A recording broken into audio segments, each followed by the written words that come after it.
Well, you know, you never know, do you? I don't want you thinking.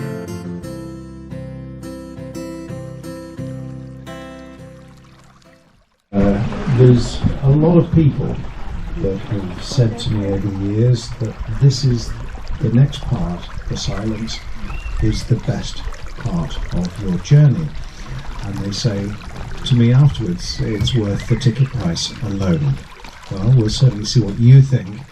One particular lady, this year actually, turned to me afterwards and said, Phil, the silence, I just have to say, she says, that she enjoyed it so much. She said her reaction to me was that she now knows where the heaven in Devon really is.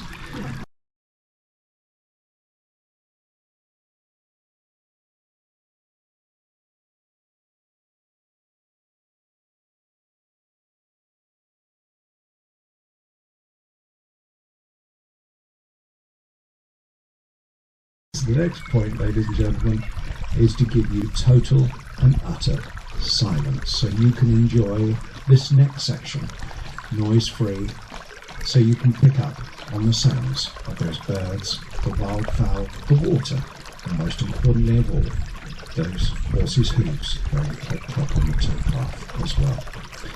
Well, here we go, and see what you think, ladies and gentlemen. I'll be back with you at the end of this session. Until then, I give you the old horse-drawn barge on the beautiful Grand Western Canal. Thank you, everyone.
Most asked questions that are very often asked of us throughout the period of the season, and you can bet your bottom dollar we do get asked a lot of questions.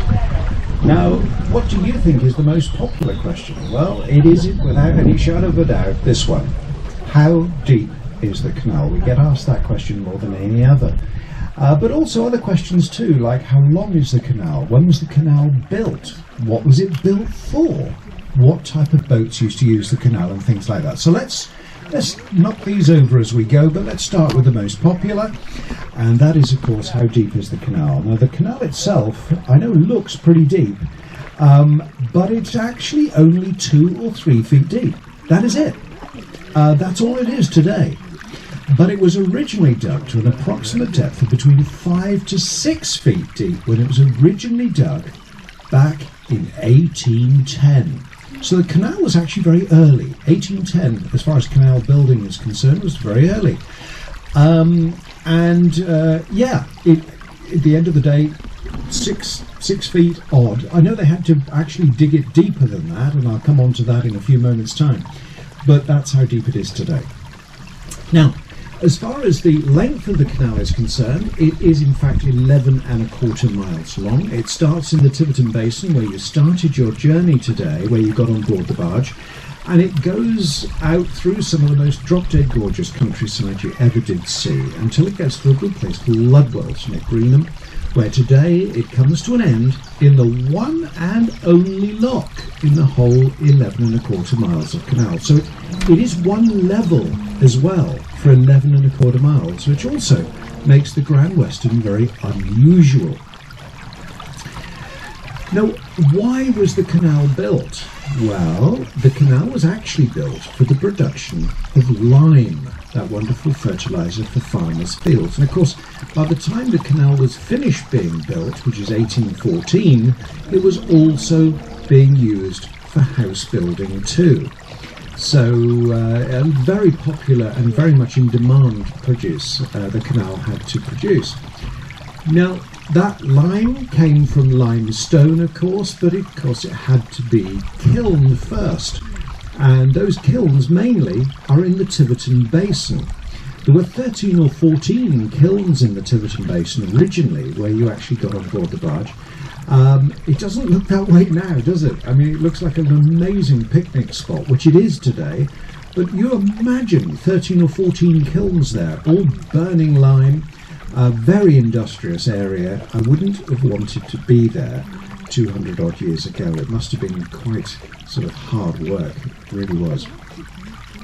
Now, the stone came down the canal from the other end. There was a quarry at the other end of the canal. The stone came down this canal in what we call tub boats, T-U-B, tub boats.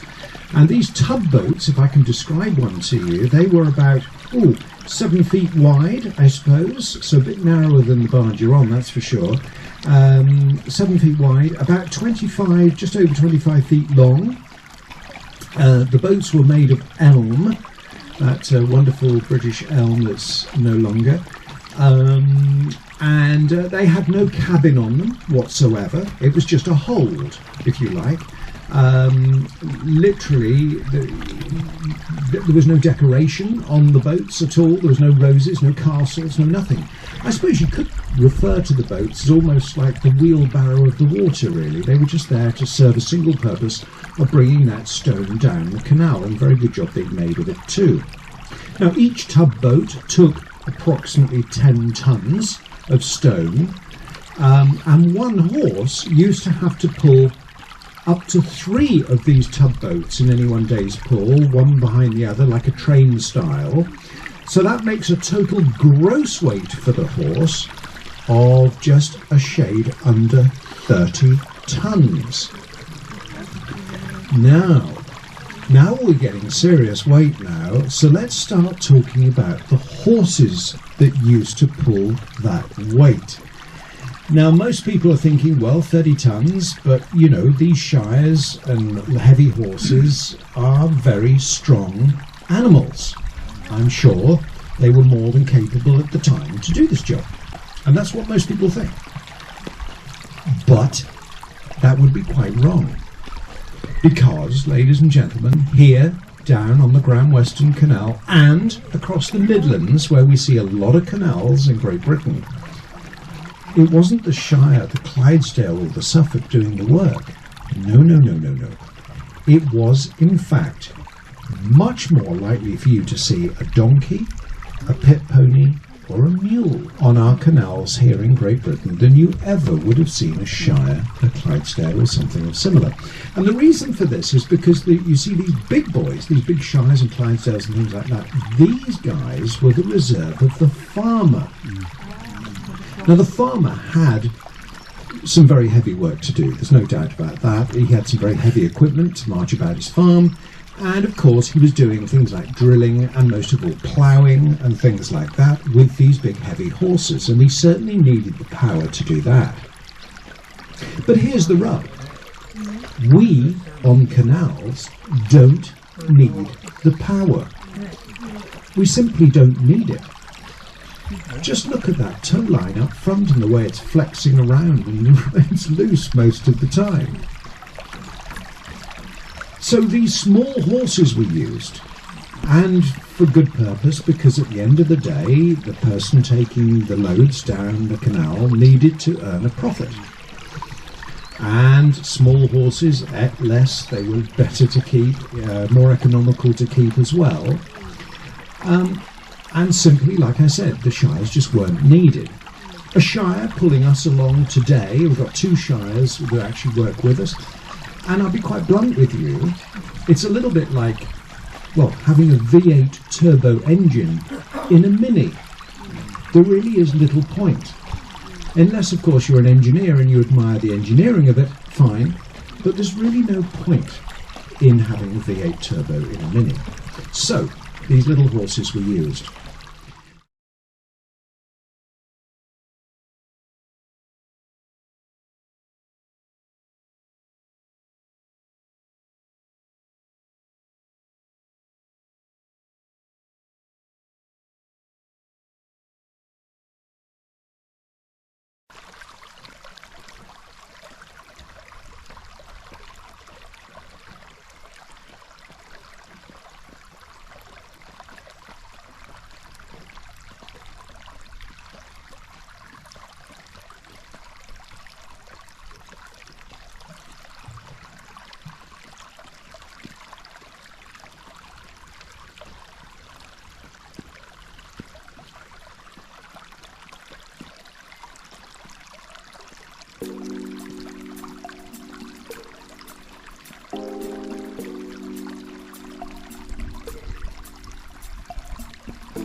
Hope you enjoyed the video. Please hit the like, subscribe and notification bell, as it will help my channel grow and cost you nothing. Thank you.